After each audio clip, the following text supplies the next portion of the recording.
Sir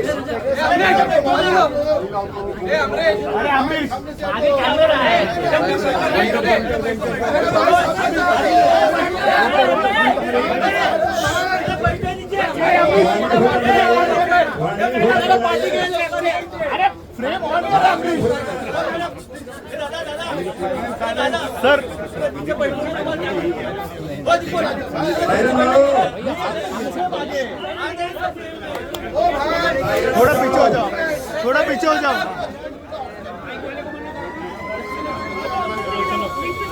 mobile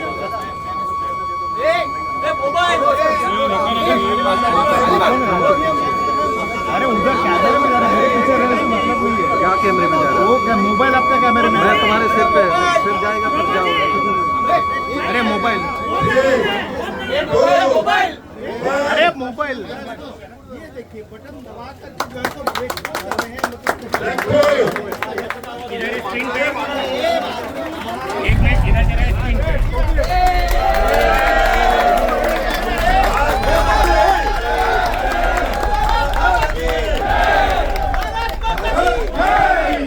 Ahmedabad की bullet train परियोजना में आज एक इम्पॉर्टेंट माइलस्टोन अचीव हुआ है। आप सब जानते हैं कि मुंबई से ठाणे के बीच में जो क्रीक है उसके नीचे से, समुद्र के नीचे से एक टनल का निर्माण किया जा रहा है। समुद्र के नीचे से एक टनल का निर्माण किया जा रहा है। इसमें जो एक महत्वपूर्ण सेक्शन है 4.8 किलोमीटर का, उसका आज टनल में ब्रेक थ्रू हुआ है। उसके लिए आप सबको बहुत बहुत बधाई। ये इस पूरे प्रोजेक्ट के लिए बहुत इम्पोर्टेंट माइलस्टोन है। अहमदाबाद मुंबई के इस इम्पोर्टेंट प्रोजेक्ट का कल जापान की टीम आई थी, उनके वाइस मिनिस्टर आए थे, उन्होंने पूरा रिव्यू किया और बहुत ही खुशी जाहिर की। जो बहुत अच्छी प्रोग्रेस हुई है कंस्ट्रक्शन में, उसको सबने सराहा और काम की क्वालिटी के बारे में भी। अब करीब करीब मुंबई अहमदाबाद प्रोजेक्ट में 320 किलोमीटर का वायाडक्ट यानी जो ब्रिज वाला पोर्शन है, 320 किलोमीटर का ब्रिज का पोर्शन कंप्लीट हो गया है। स्टेशन, सारे स्टेशंस में बहुत अच्छा काम चल रहा है। नदियों पे जो पुल बन रहे हैं वो भी बहुत तेज़ी से कंप्लीट हो रहे हैं। साबरमती में जो टर्मिनल है वो करीब करीब कंप्लीट हो गया है। और जो महाराष्ट्र में जब तक ठाकरे जी की सरकार थी परमिशन दिया नहीं था, उसके कारण जो पूरे प्रोजेक्ट में देरी हुई, वो देरी को भी मेकअप करने में लगे हुए हैं, कैसे जल्दी से जल्दी काम कंप्लीट करें। ओवरऑल साथियों, इस प्रोजेक्ट के बनने से मुंबई अहमदाबाद बुलेट ट्रेन में माननीय प्रधानमंत्री जी का जो संकल्प है, उससे मुंबई से अहमदाबाद की यात्रा हम सब के लिए कंफर्टेबल 2 घंटे 7 मिनट की यात्रा हो जाएगी। 2 घंटे 7 मिनट में मुंबई में आराम से बैठो, अहमदाबाद में उतरो, अहमदाबाद से बैठो, मुंबई में उतरो। और रास्ते में बड़े बड़े शहर हैं, ठाणे, वापी, सूरत, बड़ौदा, आनंद, ये सब बड़े बड़े शहर हैं। तो इन सारे के सारे शहरों की इकोनॉमी एक हो जाएगी और उसका एक बड़ा मल्टीप्लायर इम्पैक्ट होगा। जैसा आपने दुनिया के कई देशों में देखा है, जापान का अगर एग्जांपल लें, टोक्यो से लेके ओसाका, इसके बीच में बड़े शहर आते हैं, नागोया, कोबे, क्योटो, ये सब की सब इकोनॉमी एक हो जाती है। मल्टीप्लायर इफेक्ट होता है इसका। 1+1 2 नहीं, 1+1 11 हो जाता है इससे। तो सारे के सारे इस क्षेत्र को बहुत बेनिफिट होगा। इस पूरे रीजन की इकोनॉमी में बड़ा एक अच्छा प्रभाव आएगा, एक मल्टीप्लायर इम्पैक्ट आएगा। ट्रेन की सर्विसेज इस तरह से डिज़ाइन की गई है कि पीक आवर्स में, सुबह और शाम का जो पीक आवर रहेगा, उसमें हर आधे घंटे में ट्रेन चलेगी। पीक आवर्स में शुरू में हर आधे घंटे में ट्रेन चलेगी। बाद में जब पूरा नेटवर्क स्टेबल हो जाएगा तब हर 10 मिनट में पीक आवर में सर्विस मिलेगी। यानी मुंबई से अहमदाबाद जाना है तो आपको पहले से कोई टिकट रिजर्व कराना वाला सिस्टम सब निकल जाएगा। बिल्कुल स्टेशन पे आओ, 10 मिनट में गाड़ी पकड़ो और पहुंच जाओ 2 घंटे में अपने डेस्टिनेशन पे। ये पूरी सर्विस का एक नया तरीका निकलेगा और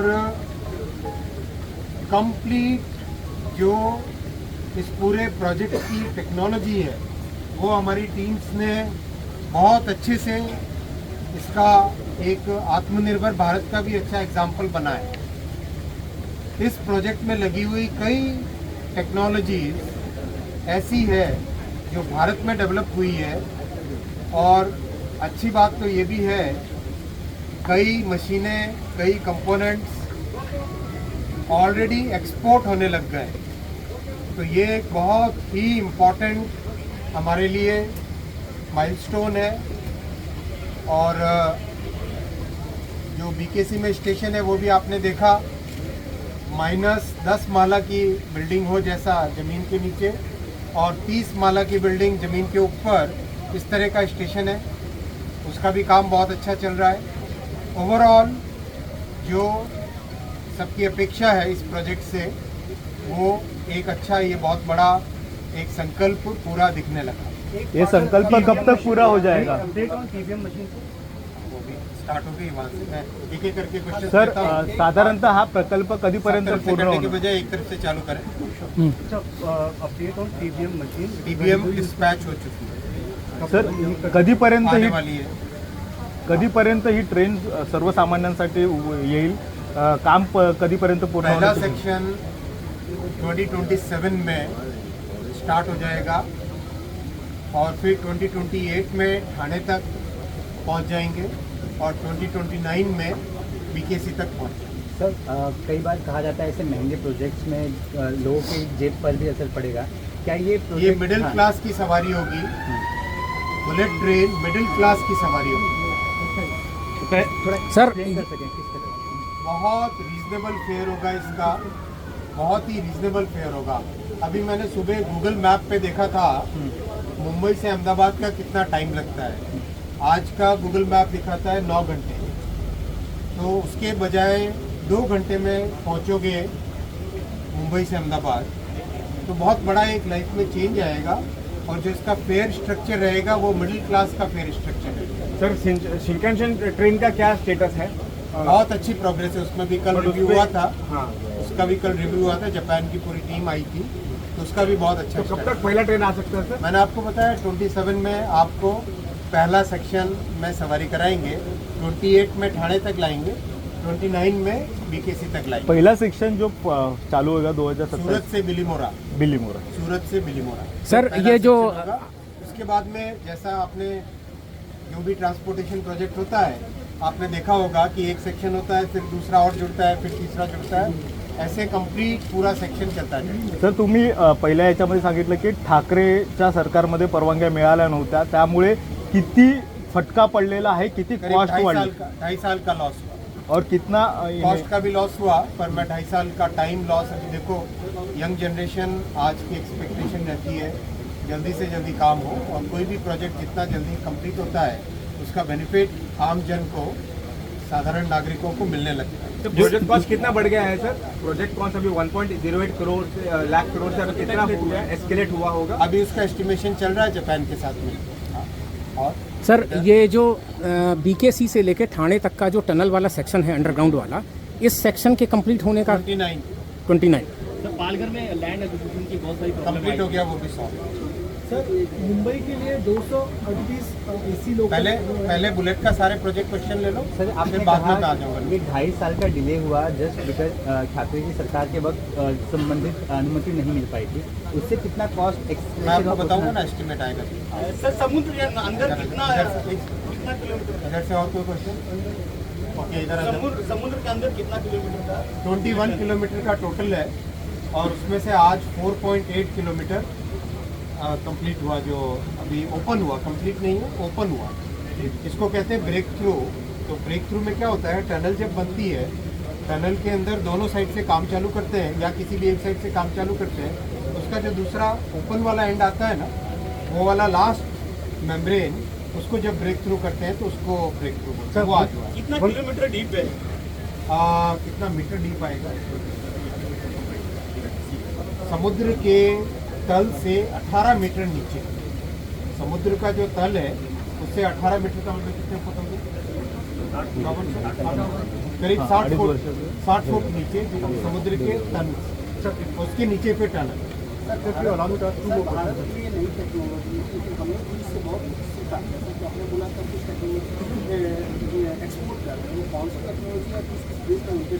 बहुत अच्छा क्वेश्चन आपने पूछा। आपका प्रश्न ये है कि भारत में इस नई टेक्नोलॉजी से क्या सीखा और उससे क्या एक्सपोर्ट करना स्टार्ट किया। बहुत अच्छा प्रश्न है। आपने देखा होगा वीडियो में या अगर फिजिकली जाके देखेंगे आप, एक नया टेक्नोलॉजी इसमें उपयोग किया गया।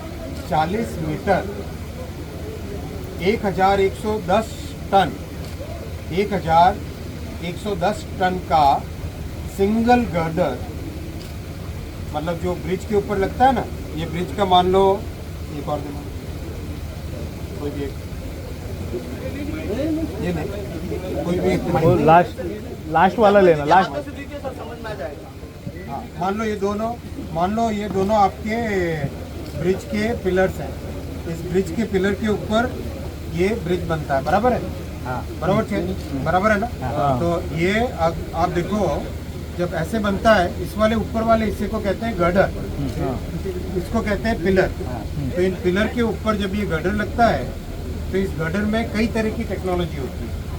एक टेक्नोलॉजी आपने देखा होगा जो मेट्रो में उपयोग में लेते हैं, एक एक इसका सेगमेंट बना के फिर उसको जोड़ते हैं, बराबर है? इसमें 40 मीटर का यानी 120 फुट का सिंगल गर्डर, पूरा का पूरा गर्डर एक साथ, और वो 1110 टन का गर्डर है। उसको कैसे बनाते हैं? ऐसे लगाए रखो कि भाई गर्डर लेके आए बना के फैक्ट्री से, फिर उसको उठा के यहाँ रखा जहाँ पर ऑलरेडी पुल बना हुआ है, उसके ऊपर फिर बाद में एक करीब 400 पहिए की एक गाड़ी है, उस 400 पहिए की गाड़ी से ऐसे इसको लेके आते हैं और फिर बाद में इसके ऊपर इसको लॉन्च करते हैं, यानी इसके ऊपर आगे वाले सेक्शन के ऊपर बैठाते हैं, बराबर है? तो ये जो सिस्टम बना है, इसके अंदर जितनी टेक्नोलॉजी, जितना क्रेन, जितना सिस्टम बना है, वो एक्सपोर्ट होने के सिग्नलिंग में एक कंफ्यूजन था सर, सिग्नलिंग को लेकर के आपने कौन से जैपनीज सिग्नलिंग के साथ आगे जा रहे हैं? देखो, अपने को प्रधानमंत्री जी ने बहुत स्पष्ट तौर पे और भारतीय जनता पार्टी के मैनिफेस्टो में बहुत स्पष्ट तौर पे लिखा है कि और कई नए कॉरिडोर बनेंगे। हमने अपने मैनिफेस्टो में लिखा है ये पश्चिमी भारत का पहला कॉरिडोर है, इसके बाद में 3 कॉरिडोर लेंगे जो कि उत्तरी भारत, पूर्वी भारत और दक्षिणी भारत में लगाएंगे। हम 3 और कॉरिडोर लेंगे, ऐसा हमारे मैनिफेस्टो में भारतीय जनता पार्टी का जाहिर जो मैनिफेस्टो है उसमें क्लियर लिखा हुआ है, बराबर है? उसके हिसाब से हमको देश के हिसाब से अपना बहुत सारी चीज़ें डेवलप करनी पड़ेगी। आगे आने वाले समय में 5000 किलोमीटर या 7000 किलोमीटर या 22000 किलोमीटर देश की जैसे जैसे विकसित भारत की तरफ बढ़ेंगे, कई बड़े नेटवर्क में परिवर्तित हो, तो उसमें हमें भारत का अपना सिग्नलिंग सिस्टम होना चाहिए, भारत का अपना ट्रेन सेट होना चाहिए, भारत का अपना कंस्ट्रक्शन का टेक्नोलॉजी होना चाहिए। ये सब अपना आत्मनिर्भर भारत और स्वदेशी का निर्माण, ये हमारा क्लियर संकल्प है। प्रधानमंत्री श्री नरेंद्र मोदी जी ने लाल किले की प्राचीर से कहा है कि हमें हर क्षेत्र में हमें आत्मनिर्भर होना है और स्वदेशी का उपयोग करना है।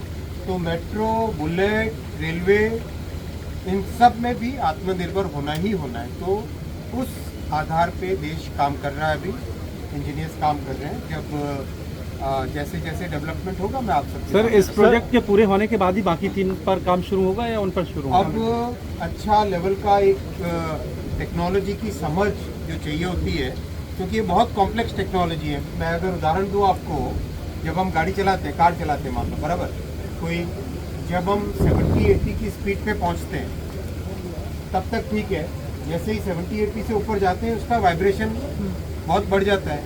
ये गाड़ी चलेगी 350 किलोमीटर पर आवर की स्पीड, 320 उसकी एवरेज स्पीड रहेगी, 350 मैक्सिमम स्पीड रहेगी।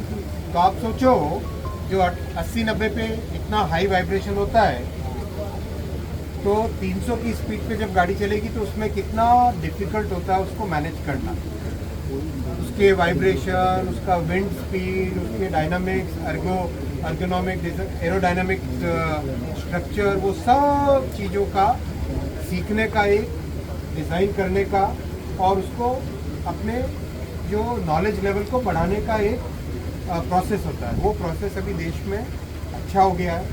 जो अपने सभी साथ में इंजीनियर्स हैं, सब के सब इंजीनियर्स ने बहुत अच्छी इसमें लर्निंग हुई है। तो अब देश में कॉन्फिडेंस है कि अगले प्रोजेक्ट आने वाले समय में स्टार्ट कर सकते हैं। वो एक परिस्थिति आ गई है। पहला मेट्रो था, पहला मेट्रो को सीखने में करीब 15 साल लगे, बराबर है।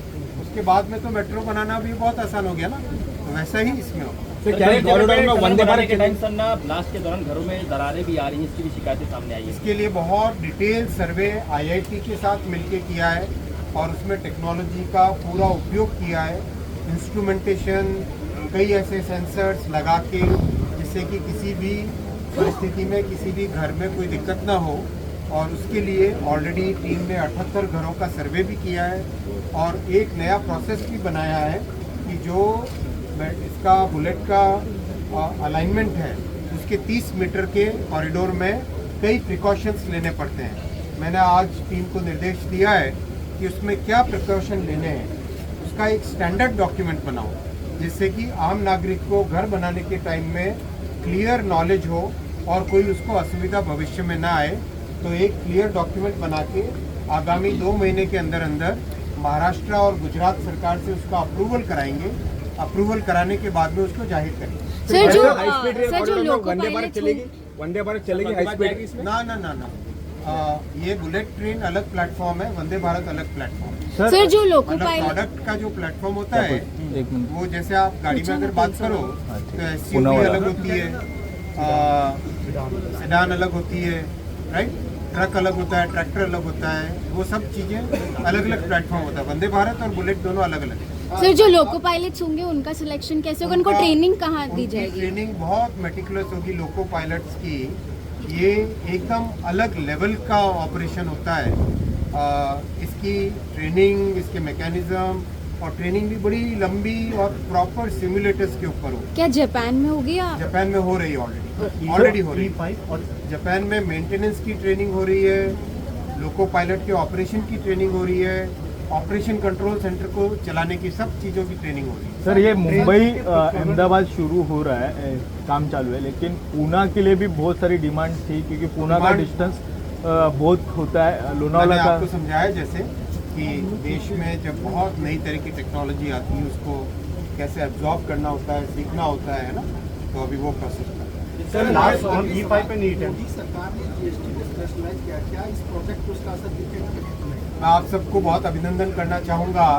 माननीय प्रधानमंत्री श्री नरेंद्र मोदी जी ने GST में ऐतिहासिक छूट दी है जिससे कि हम सब के जन जन के जीवन में एक बहुत बड़ी राहत मिलेगी। आप याद करो 2014 से पहले टैक्स का इंसिडेंस बहुत हाई था, GST आने से उसमें बहुत सुधार आया और अब इस रिफॉर्म से और भी बड़ा सुधार आएगा और इसका हर सेक्टर में प्रभाव मिलेगा, चाहे किसानों के जीवन में, चाहे छात्रों के जीवन में, चाहे गृहिणियों के जीवन में, चाहे प्रोजेक्ट हो बड़ा जैसा बुलेट प्रोजेक्ट है उसमें, हर चीज़ में उसका प्रभाव पड़ेगा। Thank you.